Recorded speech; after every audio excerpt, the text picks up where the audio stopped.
Selamat sore atau terserah keadaan kalian sekarang jam berapa ya. Perkenalkan nama saya Ahmad Lutfi.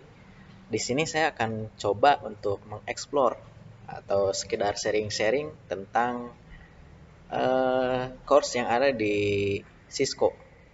Yang pertama yang saya ambil itu sekarang tentang ini apa otomasi jaringan atau DevNet lah bisa disebut itu.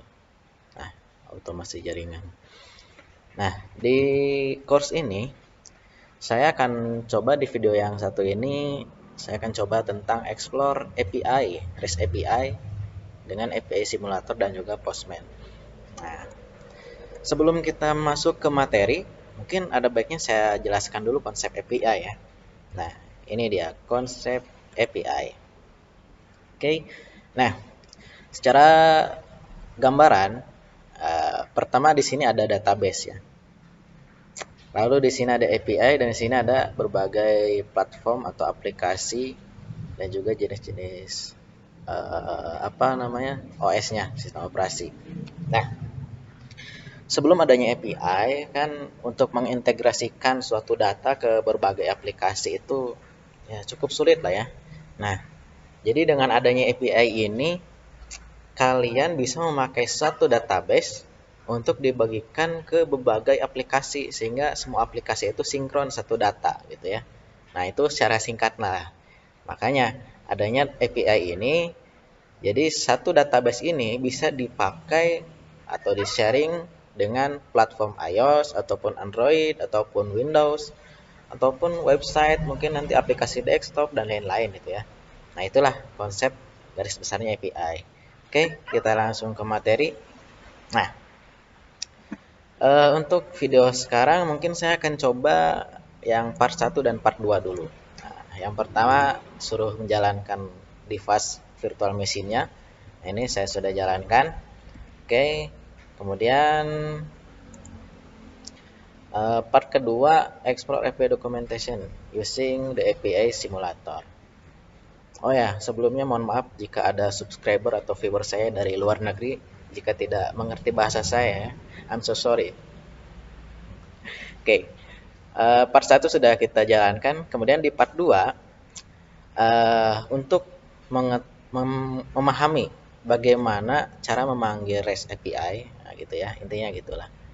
Oke, ya secara garis besarnya seperti itu. Saya tidak bisa mengartikan semua, hanya beberapa kata. Yang pastinya step pertama open the Chromium web browser. Jadi buka Chromium web browser di virtual machine yang tadi. Nah, ini. Oke, tunggu dulu. Sambil menunggu kita baca lagi. Step kedua, connect the school library website.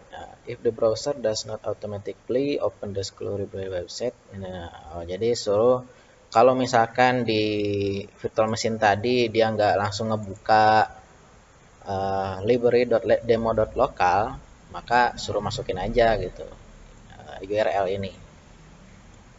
Kita copy aja. Oke, guys, kok nggak bisa? Oke, nah ini aja lah diketik. Nah, ini tampilannya. Ini apa? Oh, ternyata. Ya sudahlah. Nah, oke, step kedua sudah berhasil. Kemudian ini, go to the API documentation page.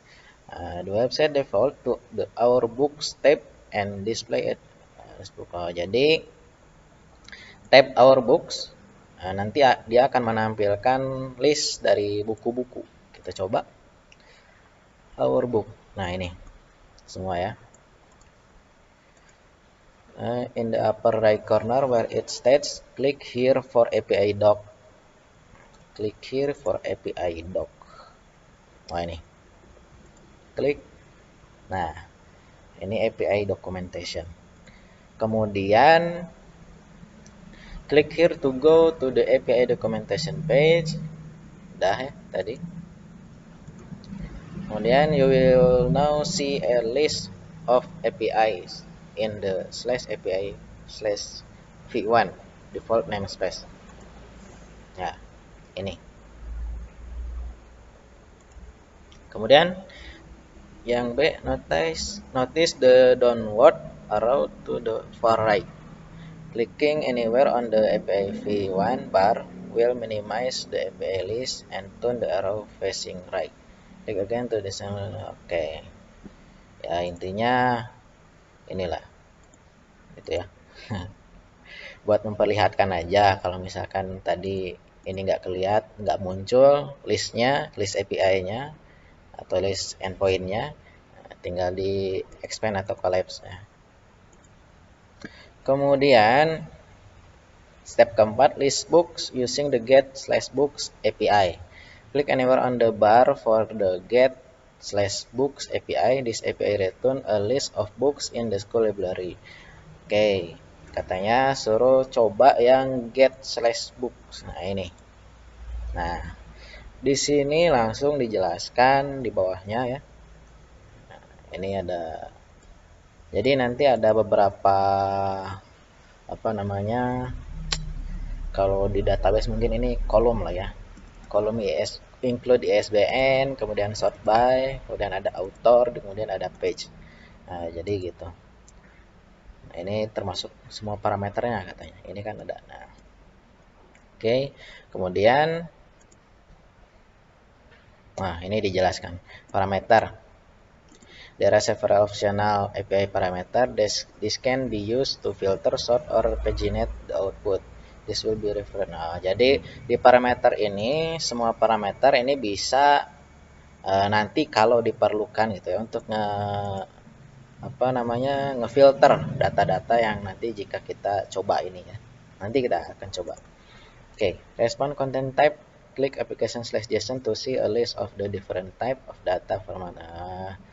Oke, jadi untuk respon ini yang bawah, nah kita pilihnya application/JSON aja, biar nanti ketika API-nya ngerespon itu keluarnya dalam bentuk JSON gitu ya, agar mudah dibaca juga dan dipahami. Kemudian untuk code, nah code ini nanti akan menampilkan respon code-nya. By default kalau berhasil dia respon code-nya 200 gitu. Kalau gagal mungkin beda-beda, ada yang 400, ada yang 500, tergantung errornya di mana gitu ya. Nah, ini sudah ditunjukkan. Kalau 200 berarti sukses gitu. Oke, step kelima. Use the try it out feature in the API documentation. Nah, sekarang kita akan coba untuk try atau try it out the documentation-nya tadi. Oke. Nah, one of the more powerful feature of the OpenAPI specification is the ability to test an API call to see if you constructed it correctly. You can also review the response to see it if it is what you expected. Oke. Ya ini hanya istilahnya latihan lah ya untuk memahami bagaimana cara kerja API juga gitu ya. Nah, nanti juga akan dicontohkan di depannya mungkin ada MapQuest, Cisco, dan lain-lain gitu ya. Ini garis besar aja. Oke, in the get/books API documentation, klik the try it out button. Yang ini tadi di atas. Nah, klik. Oke. Nah, di sini sudah terlihat ya. Tadi kan sebelumnya kayak gini, sebelum diklik button ini.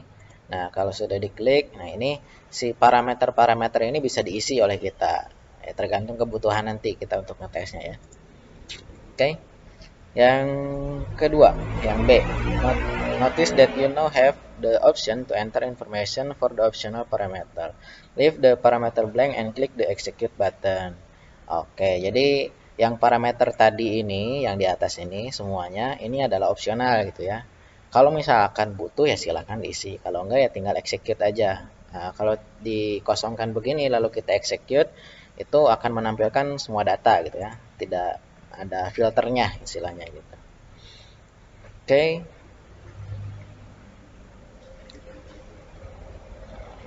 In the response section you will see kurang. Oke.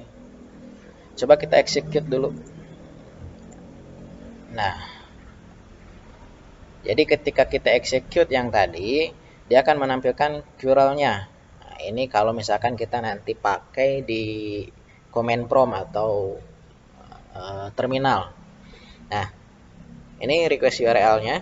Nah, jadi si apa ini slash books itu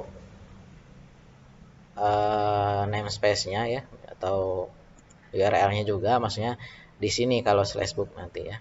Nah, sebenarnya untuk base URL-nya si API ini tuh dari sini dari HTTP sampai v1. Nah, gitu ya. Nah, tadi ketika kita sudah execute, di bawahnya itu langsung keluar responsnya. Ini respon code-nya 200 berarti sukses. Nah, ini hasilnya atau responnya. Jadi si database yang di API ini mengembalikan semua data buku ini ya, data buku yang ada di database dalam bentuk JSON. Karena tadi di atas kita sudah mendeskripsikan atau meminta bahwa responnya inginnya JSON gitu ya. Oke, gitu teman-teman. Nah, sinilah secara garis besarnya kayak gitu. Oke. Nah, tadi ini yang sudah saya jelaskan ya semuanya. Nah, ini respon bodinya yang tadi sudah kita lihat. Oke, step ke-6, use the curl command in terminal window. Oke, berarti sekarang kita akan belajar memahami bagaimana memanfaatkan curl atau menjalankan API, meminta API di terminal pakai curl. Oke, kita copy aja yang tadi. Nah, ini.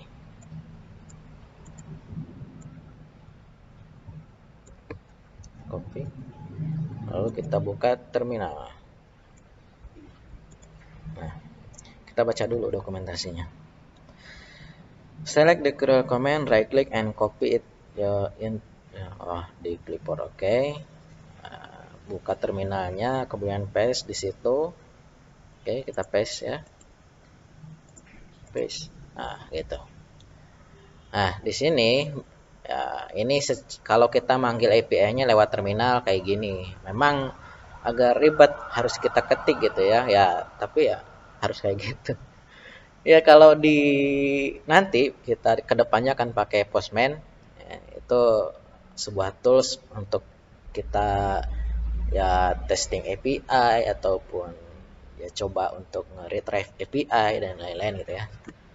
Nah, tadi ini kalau kita memakai di sini ya di browser ini yang disediakan oleh Cisco, dia simple gitu. Kita tinggal pilih URL mana atau endpoint mana, kemudian kita execute untuk melihat data semuanya. Kalau tanpa parameter ya, nah, maka dia akan menampilkan responnya gitu ya. Ini data-datanya. Nah, kalau pakai tadi terminal ya, nanti kita lihat di sini kita meminta juga responnya itu application JSON. Jadi dalam bentuk JSON. Nah, ini memasukkan URL yang API tadi gitu. Kita baca lagi dokumentasinya. Oke, suruh di paste, kemudian di enter katanya. Biar kelihatan nggak kayak gini hasilnya gitu. Oke, kita enter coba. Nah, berhasil ya. Jadi kita besarkan dulu lah. Nah, jadi tadi hasilnya kalau misalkan kita coba di terminal dengan curl yang tadi, maka responnya juga akan sama JSON karena yang kita pinta ya JSON ini gitu. Ada lagi kalau misalkan kita minta tipe responnya XML, maka yang keluar akan XML gitu ya. Oke. Oke, kita lanjut lagi. Step 7. List book with their ISBN using the get/books API. Sorry. Return to the school library API websites get/book API. Oke, suruh kembali lagi ke sini.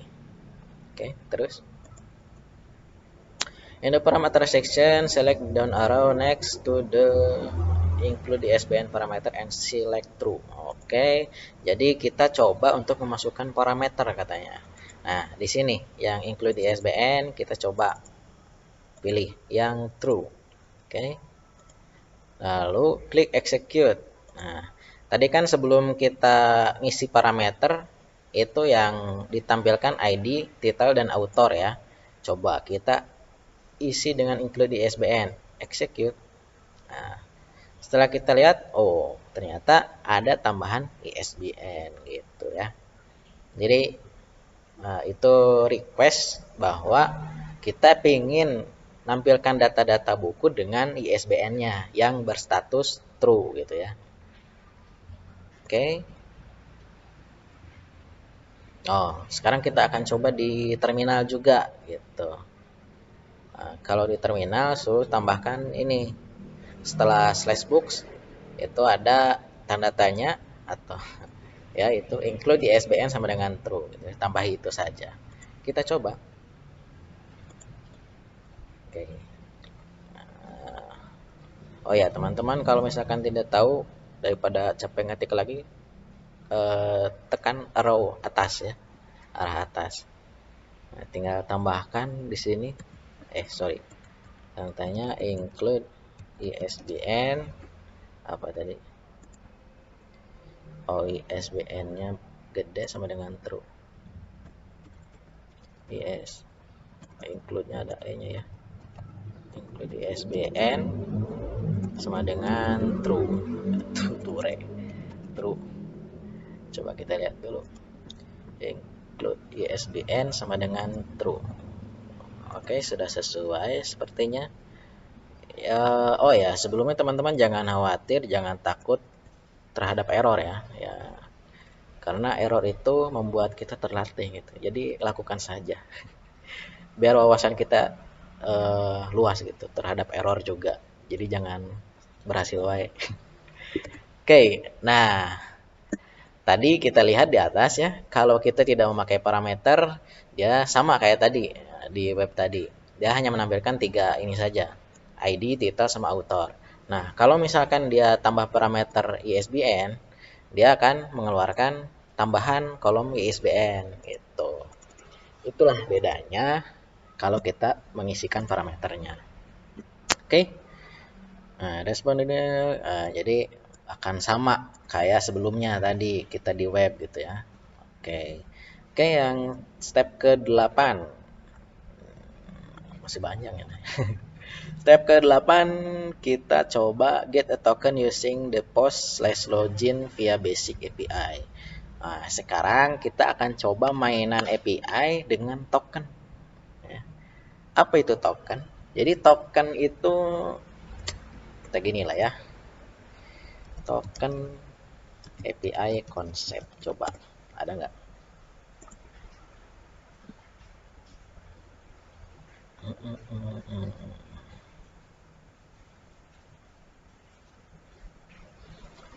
Sebenarnya ini agak ini ya. Ini bisa pakai OAuth yang token itu ataupun nah ini aja lah. Garis besarnya lah ya. Buka gambar tab baru. Nah, jadi begini teman-teman, cara kerja token atau fungsi token lah ya. Fungsi token itu kita lihatnya dari sini aja, client sama resource server. Resource server ini API. Jadi kita pahami dulu resource server itu API lah ya. Nah, jadi setiap klien aplikasi yang kita buat kalau ingin mendapatkan API, request API itu harus memakai token. Alasannya kenapa? Untuk keamanan gitu. Karena tidak semua API yang dibuat itu semua user bisa akses. Bahaya kalau gitu kan. Nah, contoh misalkan ada data-data yang sensitif atau pribadi, maka dibuatlah sebuah metode dalam pengambilan data ke API. Nah, dibuatlah token gitu. Jadi isinya kayak gini. Uh, Gimana ya? Contohnya, Anda mengaku sebagai pegawai bank. Contoh aja sih ini mah. Lalu di Anda oh jangan pegawai bank, nasabahnya lah ya, nasabah. Nah, ketika kita datang ke teller, itu misalkan Mbak atau Mas, saya ingin apa namanya konsultasi atau misalkan ingin nabung, itu pasti harus membawa buku tabungan kan. Kalau nggak bawa buku tabungan dia akan nggak diterima gitu, nggak akan diterima. Nah itulah bayangannya, gambaran token gitu lah. Maaf kalau gambaran saya salah ya atau Mahiwa. Itu gambaran simpelnya aja dari saya kayak gitu. Oke. Hmm, kita coba ke API POS yang login via basic. Oke, buka lagi browser yang tadi. Ini bisa di collapse, diklik aja ya. POS login via basic. Nah, ini. Bagaimana lagi? Notice there are no parameter, click try it out and then click execute.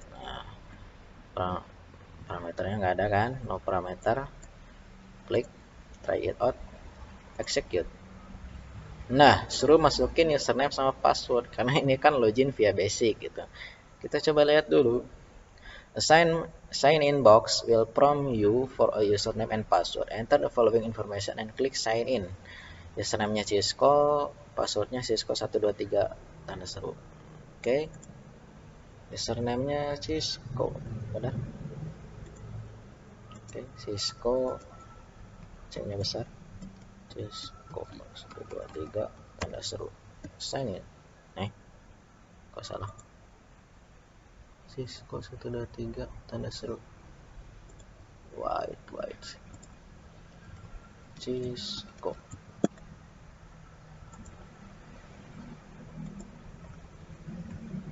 C I S C O 223 tanda seru. Sign in. Nah, ada. Mana? Nah, ini tokennya ya. Apa katanya? The token will displayed in the response body. Select the information between the codes, right click and copy the information into your clipboard. Your token will differ from the one shown below. Oke, jadi tokennya pasti beda dengan yang dicontohkan gitu ya. Oke, kita coba kopas dulu dari sini. Cisco. Nah, kita copy. Kita masukkan di Linux ada notes nggak ya? Coba aja lah. Note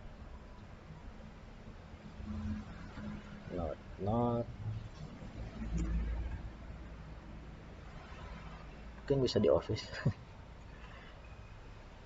Ya, kita di sini saja lah. Nah, gitu aja. Titip. Oke, kemudian scroll up to the top of the school library API page and click the green authorize button, the available authorization dialog. Oke, jadi kita scroll up katanya. Nah, ini button authorize suruh diklik buat mengaktifkan manggil API dengan token gitulah istilahnya buat keamanan. Nah, API key kita lihat lagi. Right click and paste the token after value and click authorize. Notice the name is this information along. Oke. Namanya benar ya, sesuai. Value yang ini itu diisikan dengan yang tadi, ini token yang dikasih tadi. Kita coba pas langsung ada. Oh, benar. Authorize. Oke, authorize. Sudah berhasil berarti ya. Close. Oke. Close. Oke, udah tadi ya, di close. Click the bar for the API post to close the window. Jadi tadi kan kita udah buka ini, tinggal klik lagi katanya buat close. Oke, itu sudah benar. Sekarang step 9, add books using the post/books API. Klik the API post/book. Oke, mana? Nah, ini. Notice under parameter that the payload is required. Oke, udah.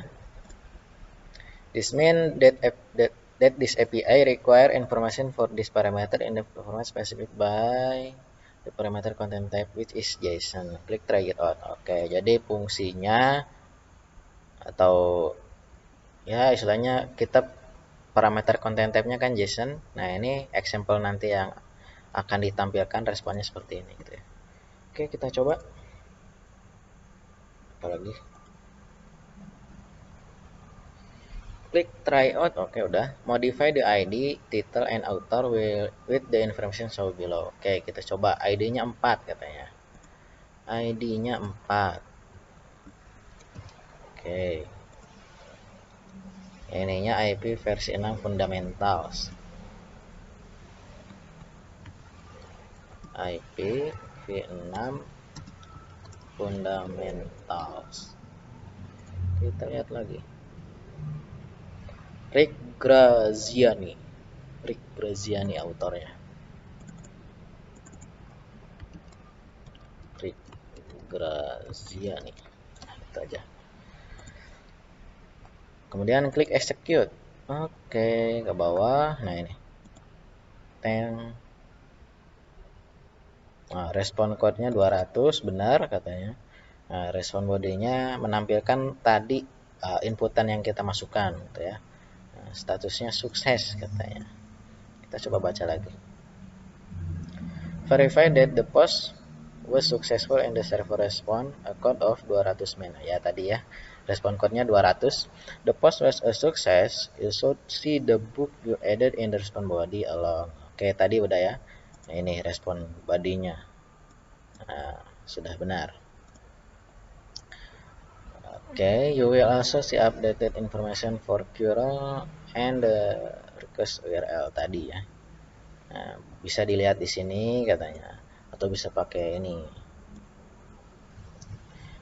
Oh, maksudnya ini bisa API untuk postnya ini, ataupun dengan URL kayak gini caranya, itu kata dia tadi. Oke. To add another book, modify the ID, title.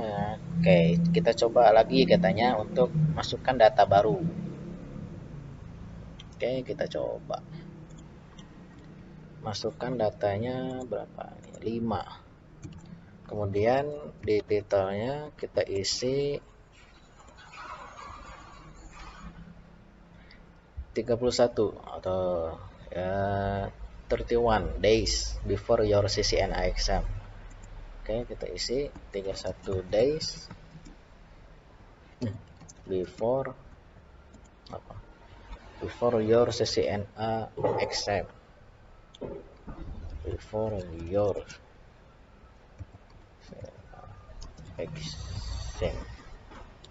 exam. Benar? Your CCNA. Oke, Alan Johnson.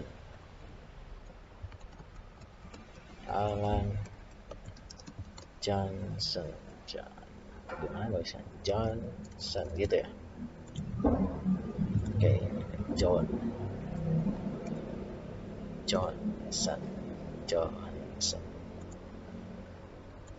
Oke, ini sebenarnya di ID ataupun titel ataupun author itu kita bisa custom ya, maksudnya isi apa aja. Ini hanya contoh dari si Cisco yang mencontohkan seperti ini. Kemudian execute. Oke, di bawah sudah. Nah, berhasil ya. Gitu ya. Sip. Kemudian verify, oke, sudah tadi ya, respon code-nya 200. If you got podcast, oke, invalid kayak oke. Nah, jadi kalau misalkan kita dapat respon code-nya 401, cek respon body text, mungkin respon body-nya nanti akan menampilkan seperti ini, error, invalid, API key gitu. Nah, kita coba aja. Kita cobanya di sini aja. Nah, space mana? Nah, ini. Coba kita ubah ini. ID-nya 7 misalkan ya. Kemudian ininya, ini adalah percobaan. Oke, autornya Asep. Nah, contoh kita akan mensalahkan API key-nya ya. Kita hapus saja satu angka atau dua angka atau dua huruf. Kita coba lihat. Ting. Nah, ini responnya error invalid API key. Kayak tadi kata ini kata dokumentasinya ya. Nah, itu sekedar info saja atau pengetahuan kita bahwa ya kita juga harus tahu bagaimana kalau misalkan gagal responnya akan seperti apa gitu ya. Oke, click the bar for FSF to close the window. Oke, can verify to our book page return is oke. Nah, ini suruh tutup aja tadi yang bar ini books yang postnya. Kemudian ini kita bisa kembali ke dokumentasinya.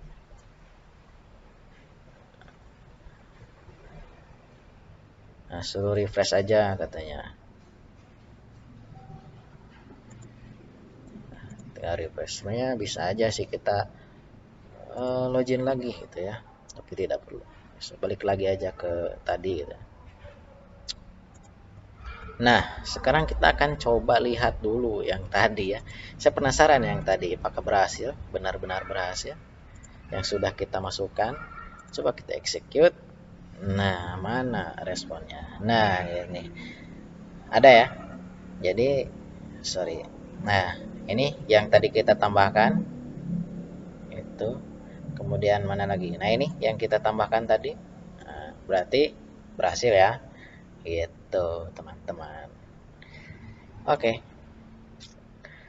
Nah, step 10 katanya. List books using the get/book API.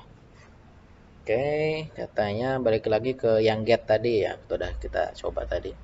If you see cancel button in red, then mode. Oke. Karena sudah di refresh tadi kita kan try out lagi ya. Makanya kita coba lagi gitu. Kemudian execute lagi. Nah, sesuai ya. Tadi data yang barunya ini, dua ini. Sorry. Nah, dua ini sudah sesuai dengan yang tadi kita di sini. Nih. Oke. Nah, untuk menutupnya tinggal klik lagi /getbooks-nya gitu, teman-teman. Kemudian di step 11 list a specific book using the get/book/book ID. Oh.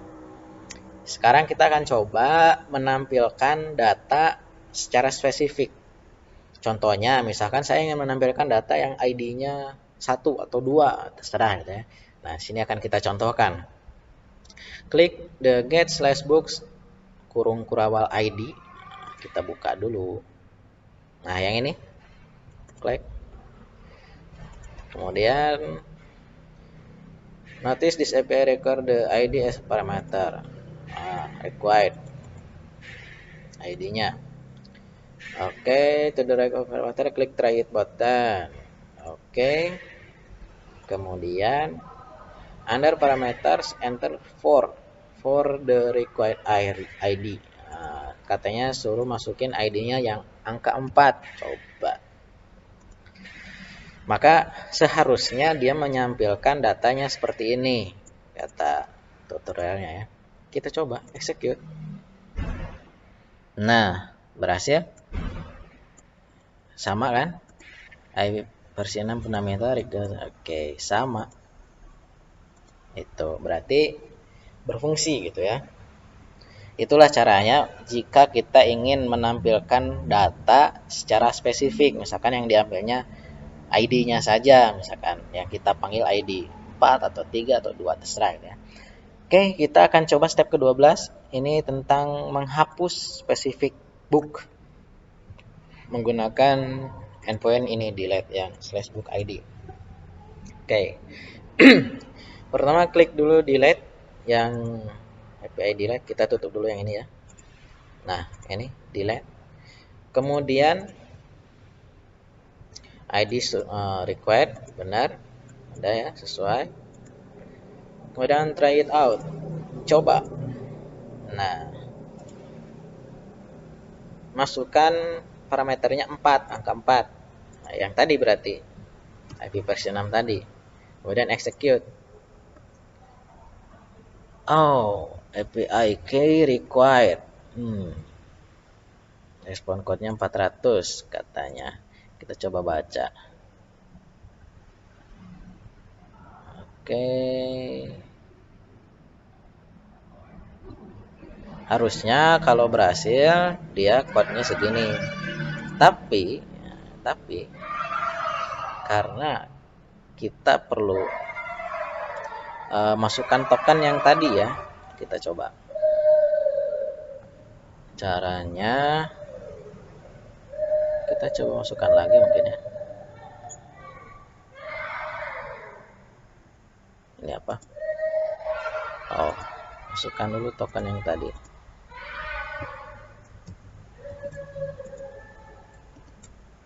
Authorize. Oke. Kita coba lagi, coba refresh dulu lah ya. Biar enak.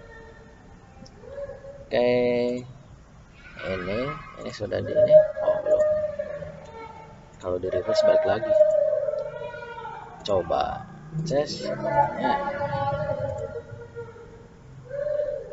Nah, respon code-nya 200 teman-teman. Jadi karena URL atau endpoint ini yang delete, dia membutuhkan parameter ID dan juga harus authorize dulu. Artinya dia harus memasukkan token yang tadi kita akses ya, kita terima. Nah, barulah dia akan mengeksekusi untuk menghapus data yang tadi sesuai parameternya ID-nya 4 gitu.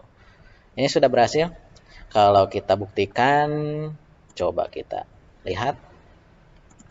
Harusnya ID 4 itu hilang ya datanya. 0, 1, 2, 3, 5. Oke, sesuai ya. Nah, balik lagi. Oke, sudah beres katanya nih. Oh, tadi suruh list. Oke, untuk mengecek lagi hasil yang sudah kita eksekusi tadi sebelumnya, mendelete yang ber-ID 4. Nah, maka responnya sama dengan yang tadi kita ini ya. Oke, sip. Do not close the scholar. Oke, nanti di part selanjutnya kita akan mencoba lagi library yang tadi, API yang di sini semua ya. Ada get, post, delete, put dan lain-lain gitu. Itu untuk part 2. Oke, gitu aja kawan-kawan untuk part 1 dan 2. Part 1 cuma menjalankan device-nya. Oke, mungkin kita akan ketemu lagi di part ketiga selanjutnya. Bye bye.